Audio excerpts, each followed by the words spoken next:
It's time for Uncle Hank. Question everything with M. Kalani Souza and Uncle Hank Ferguson. Hey, Gangy. Welcome Hello, back. Mike. Welcome to another edition of Uncle Hank, where we question everything. Hank, what's up this time? Okay. I've always had a question. What the heck is up with ceded lands? I mean, ceded, what is that? That's the land where something sprouts. That would be nice. Yeah. Okay, so this is a classic time to talk about the ceded lands. Now, what is ceded in the first place? Okay, ceded is a transfer on paper of land. How do you get this land? Okay, so where we first hear this term, as far as Hawaiian goes, is when the so-called Republic of Hawaii, which was not really annexed because there's no treaty of annexation, in that exchange of that consideration for annexation to become a territory, the acting government at the time, who was calling themselves the Republic of Hawaii, cedes or gives to the United States land that they are not using themselves, that is considered extra land, okay, that nobody has any particular use for. And so they transfer on paper the title to this land to the United States as a condition for the annexation. Okay, wait. I slow it down. Okay. So just to get this straight, so the illegal government that set itself up in Hawaii after using the American military to overthrow the legal government, then to bribe that government of the military service, gave land that they seized illegally to that third-party government as a way of concretizing their relationship? Yeah, it sort of seals the relationship. Now, again, seals the deal, then. Seals the deal. But what are they giving? Okay, what are they giving? The lands that they are giving away are known as the Hawaiian Kingdom Crown and Government land. Oh, so not the seeds, they're giving away the fruits then. Yeah, the land. How did the Republic of Hawaii get these lands in the first place?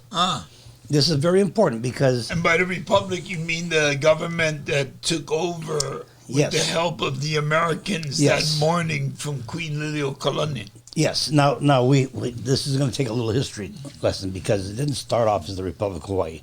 It ended up as the Republic of Hawaii only because in order to be accepted into the Union of States or the United States as a territory, you had to be Republican in nature. Oh, so in other words, it was like to cover up the involvement of the U.S. military because that would have been illegal or considered illegal. They had to create this story of like a fictitious revolution and a government takeover. Sort of like the model for the CIA's Central American and South American presence, right? That's how they do it. Wow. That's how they do it all over. So you mean Hawaii was the first version of this kind of takeover? Yes, Hawaii actually got sucked into this whole idea of the spoils of war from the Spanish-American War. The Spanish-American War, but wait, were we involved in the Spanish-American War? We weren't ourselves involved. Hawaii was not involved in the Spanish-American War? Not in the terms of an active fighting area. So in other words, but wait a minute, were the Puerto Ricans or something in Hawaii? The Puerto Ricans, the Philippines, Guam, all these other areas were being fought over under the Spanish-American War. Hawaii played the role of being the coaling station for the ships going through here. Okay?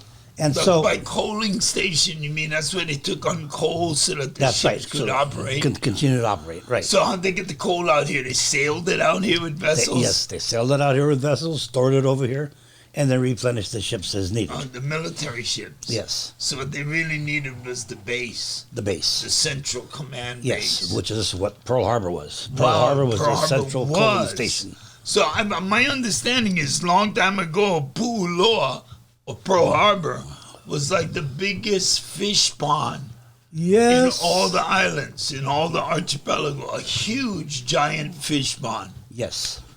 A giant fish pond. It is also a place of a collection where all the karst, the underground limestone waterways, all empty So into. all that was coming in from Waikele, from those places, from the flat plain lands, and the Hawaiians considered that sacred. So King Lunalilo, he wanted to give them Byron's Bay or Hilo Bay, right? That's Right. the one the Americans are supposed to have.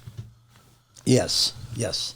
Okay, so let's move on a little bit. Okay, so they take these. Well, these land acquisitions, this is what you're talking about with ceded lands, right? How Yes. did they get from Hilo Bay to Pearl Harbor? How did the Americans get Pearl Harbor? I don't know the exact history of it. I do know it fit their needs better, because Pearl Harbor is huge. Pearl Harbor has all these little bays. Well, I this only big asking harbor. because used to be was for food, but not for food now. Now kind of polluted, huh? It is all polluted. In fact, I believe there's 2 super sites in the Pearl Harbor region. But what you mean by super sites? You mean good things going on, or I call them super sites. They're actually super fun sites that talk about super fun? You mean like lots of fun, like entertainment, or is that fun? fun like money. Like money? It costs money, big money. Big money. They're called super fun sites because they're so ecologically, such an ecological disaster. It's going to take millions and millions and millions to clean up the act. Wow, so I like believe. Ohio on the river and everything Yes, that yeah, happened like up Flint there. and everything else. It's the same kind of thing. So, wow. But So they've you never mean acted that's upon those. Oahu. Oahu is like an environmental nightmare. Yes. At this point. Yes. Wow. And that'll even tie into the other subject that we're going to bring up, which is the military putting up ammunition sites, munition dumps in the West Lock area, which is, I believe, is where the super fun sites are. Wow. But that's another subject. We want to continue on the ceded lands because here's what's happening here. The so-called Republic of Hawaii, who's trying to become a territory with the United States, on paper cedes the stolen Hawaiian kingdom lands under the king and crown, under the titles of king and crown lands. Okay, so the question that needs to be really asked is, who are they to somehow just give away land that doesn't belong to them? The so-called crown and government lands never were a part of this new de facto government called the Republic of Hawaii.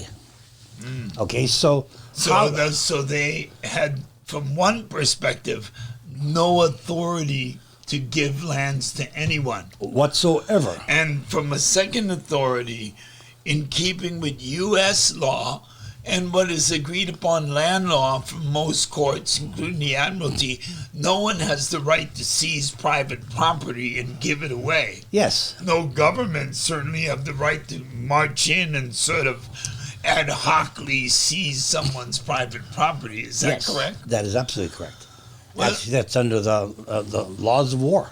Right. So how does it happen here in Hawaii? And there's a mass amount of land that seems to be incarcerated under this definition of ceded. Yes, and so this brings into some very heavy questions. Ceded brought us the pits, huh?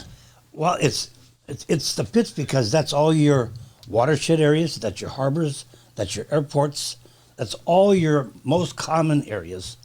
Yeah. But like I said, these are owned on paper now. We have it registered on paper in the Bureau of Conveyances that they are Hawaiian Crown and government lands. So the question becomes, who is this new government calling themselves the Republic of Hawaii? Who are they to simply assume that they can just take these lands and give them to the United States? There must have been some really powerful fellas. It's really powerful, fellas. But it's I also mean, aren't we just a few sugar owners, missionaries, and a couple of educators from the British and American persuasion? on the surface, yeah. On the surface. Well, roll me over and treat me like an iceberg, but what was underneath the water? The bottom, what's underneath the water is the United States has forever been trying to take control of the Pacific Basin. And Hawaii makes the perfect spot to do all their damage from. Yes, because we are halfway between the United States and the Orient. Okay, so I just want to back up for our viewers. So way back in 1870, King Lunalilo wanted to give them Byron's Bay or Hilo Harbor because Pu'uloa was a sacred ground. That was food and supplies and really sacred ground.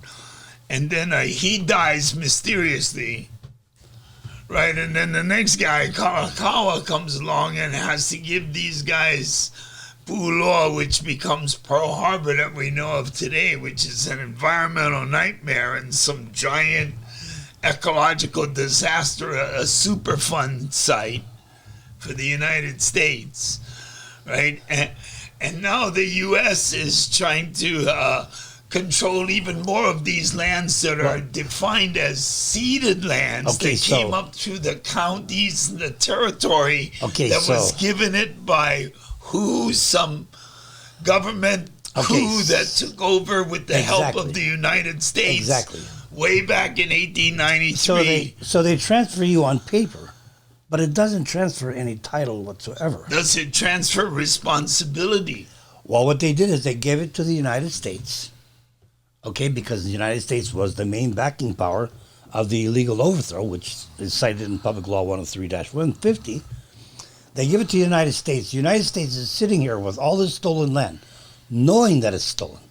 They don't want to be caught holding it. So they created legislation. How did all these lands get into transfer? Did the governor appoint it? Was it a town council or who? How is all this land apportioned? So how this is done through what is called the Admissions Act. And the Admissions Act is the act that the territory of Hawaii is now they're making a deal, a solid deal, with the United States to become part of the Union, to become the 50th state of the Union. Okay, I get that with the Hawaiian concept, but how do they keep on getting lands? They can't just keep on annexing Hawaii over and over again. Who creates these? They actually pretty much do the same thing. They take the land that the Republic of Hawaii gave to the United States. The United States, knowing that this is stolen property, now tries to give it back to the state of Hawaii to control in what is called the 5F lands, or the Ceded Lands Trust of the Admissions Act. And then the state of Hawaii gives it to the military? That's what's happening. It's because the Ceded Land Trust has 5 beneficiaries, only one of them being the native Hawaiian himself. By the way, the 5 provisions of the Ceded Land Trust has nothing to do with military occupation. There is no point in the Ceded Land Trust that gives military right. So a lot of these lands that are used by the military were done by executive order. This is where it gets very That's what I'm talking about. How does it happen? How do the military bases get? I was suspecting that something was amiss. So by executive order, by presidential executive order. And gubernatorial. And gubernatorial executive order. That's how these lands get transferred. A single individual. Yes. A swatch of a pen. Signing a piece of paper. That somehow grants them ownership and title. Now, you and I both know it. If anybody knows anything about real estate, title is something that is so important in any transaction. In order for it to be absolutely legal, you have to have what they call an unbroken chain of title. Well, isn't this why you pay for insurance and you go with a notary public and you find and why you had to have this is because there is no ceded lands. There is not really any ceded lands because you can't take something that is stolen, give it to somebody else, and suddenly it becomes legal. Yeah, so what you're saying is, according to most civilized nations, that the rule of law or the rule of order is part of the equation. that you cannot take stolen property and make that stolen property legal, whether you exchange it, put a new sign on it, or create it. That property once deemed illegally possessed is an illegal possession and must be returned to the owner. Now, dig this. The very fact that the United States accepted from the Republic of Hawaii these ceded lands, which were known to be the stolen properties or the seized properties of the Hawaiian Kingdom government and crown, the United States is accepting and acknowledging that they're accepting stolen property. Oh, wait. So you mean they're knowingly accepting stolen property? So even the apology bill, like, you know, that 103-150, yes. that U.S. law where they're saying, okay, we're sorry, we understand it was stolen property, we understand that when we took it, it was stolen, we understand that these are very bad things, but what? We're keeping the stolen property? Kind of like how we started off, right, with the stolen car thing. Wow. And it goes on to today. In fact, it goes on so far today that now they're going to try to justify the selling of those properties. Now, anybody who understands anything about real estate knows that title is exchanged through, you have to go through a whole title exchange. The idea is to have an unbroken title.